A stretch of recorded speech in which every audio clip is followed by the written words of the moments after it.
Senator Lindsey Graham, member of the Senate Judiciary Committee, a committee that has often been at the center of getting to the truth in all of this. Senator, thank you for your time tonight. Thank you. So there are clearly new questions, I suppose it's fair to say, over James Comey's handling of events surrounding the 2016 election. Yeah, we'll see what the report says, but I thought, you know, Director Comey was sort of out of control, bouncing from one idea to the next. I hope the report will look at the FISA warrant abuse. I hope they'll tell us about how a dossier prepared by a foreign agent paid for by the Democratic Party wound up being used to get a warrant on an American citizen, and this dossier is still unverified to this day. I hope they will look at that too. You know, we've heard so much from James Comey, as you just referenced.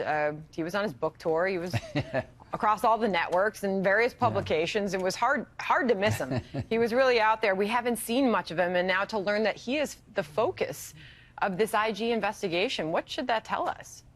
Well, I think the IG has looked at his leadership model and found lacking. At the end of the day, the reason he jumped into the middle of the 2016 election was because he believed there was some intelligence compromising the Attorney General Loretta Lynch. All I can say is that the two FBI, the Peter Strzok and Ms.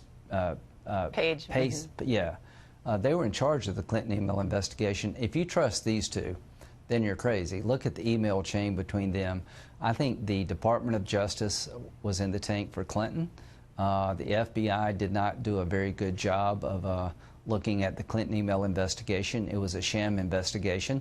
In the early stages of the Russian investigation, the Department of Justice was using material provided to them by a foreign agent, a former British agent, paid for by the Democratic Party. So there's a lot to look at here. You know, but there was the Republican memo, there was the Democrat memo, and now we're waiting on this, and there's the anticipation is building by the day to finally see this Inspector General report. And we have seen, and in this case, perhaps it's very critical of James Comey. Perhaps Democrats don't like it. I mean, they could discount it. We have seen that happen in the past. What is different about this Inspector General report as the American people are told that it is so highly anticipated by members of Congress and beyond? Well, number one, it's not a Republican report. It's not a Democrat report. Mr. Horowitz is highly respected. He's viewed as a straight shooter. It's an internal investigation conducted by the Inspector General to call out abuses of the Department of Justice and the FBI. I think it will have a lot of credibility because of who he is and the position he has within the Department of Justice. But to me, it's not an adequate substitute for a special counsel to look at whether or not the law was violated. Did the FBI agent in charge of the Clinton email investigation act out of bounds? Was there a breach of the law when it came to how Mr. Steele was used as a confidential informant? Mr. Orr, the number 4 in charge of the DOJ's wife, worked at Fusion GPS, where Mr. Steele worked. There are a lot of really bad situations here, and I would like to see a special counsel look at this, not just from an internal point of view, but whether or not crimes were committed. Meanwhile, you have been a critic of Rod Rosenstein. Of course, he's overseeing the special counsel investigation. You've said he's conflicted, and I know that's your words. You wrote a letter basically saying he needs to recuse himself. You have received a letter back, and you're going to share with us what you've heard back tonight. Well, one, it didn't come from him. It came from the legislative section of the Department of Justice, not from Mr. Rosenstein. Mr. Rosenstein's a fine man. It's not, I doubt his character or his qualifications. The problem I have is that I believe he will be a witness in any obstruction of justice investigation conducted by Mr. Mueller, and I don't know how you can oversee an investigation where you're going to be a witness. He's the one that wrote the memo to President Trump suggesting why Mr. Comey should be fired. He was also in the warrant application process, the FISA warrant that was issued based on a dossier coming from a foreign agent who went to Russia, paid for by the Democratic Party. He was involved in submitting that to the court. I don't know how you could look at that aspect of this case. So to me, he seems to be conflicted. I didn't get a very good answer as to why he's not. What was it? Well, it was kind of gobbledygook. I understand why Sessions had to bow out because he was part of the campaign that they're looking at.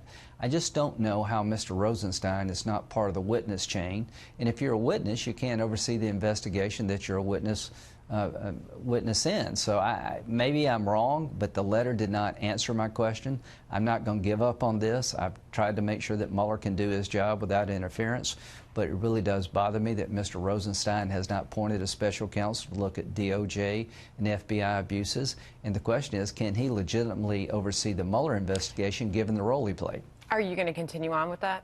Absolutely. I think it's time for him to come in and answer my questions, not a letter written by somebody else. Meanwhile, the president's lawyer, Rudy Giuliani, he is going further, trying to say that they're trying to frame the president. He said this, listen.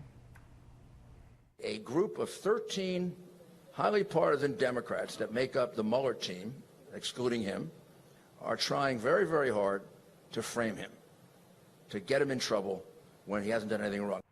What do you think of that, Senator?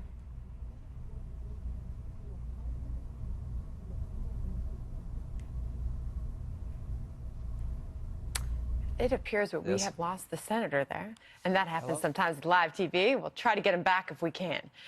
Thanks to Senator Lindsey Graham. Okay, Senator, can you hear me? Yes. All right. The beauty and joy of live television. So your response to Rudy Giuliani there? It was the Russians. The Russians are trying to knock me off the air. Rudy, all I can say is he's pitching for the president. He's a good lawyer. Let's see what Mr. Mueller finds. It's his job to push back against the investigation. I'm not questioning these 13. I know they did this to Ken Starr and his folks. Time will tell. We'll see what kind of report they have. I've seen no evidence that the president colluded with the Russians. We'll find out sooner rather than later. It is important that this investigation be wrapped up, not to affect the midterms. Interesting to hear his own lawyer saying they're trying to frame the president. Yeah, right. And they continue to say that they have done nothing wrong. Meanwhile, I know that you were at the White House today, and you met with the president. You talked about trade.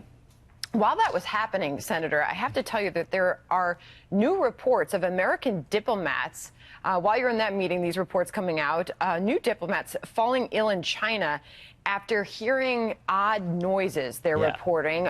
They have been evacuated. The State Department got them out of there. But, of course, we saw a similar event in Cuba. 24 employees were affected there. And I wanted to get your response to that tonight. I have no idea what's happening around the world, but somebody is trying to hurt our people. I don't believe on its face that the government of China would do this, but I don't know. In Cuba, I can't believe it happened without their knowledge.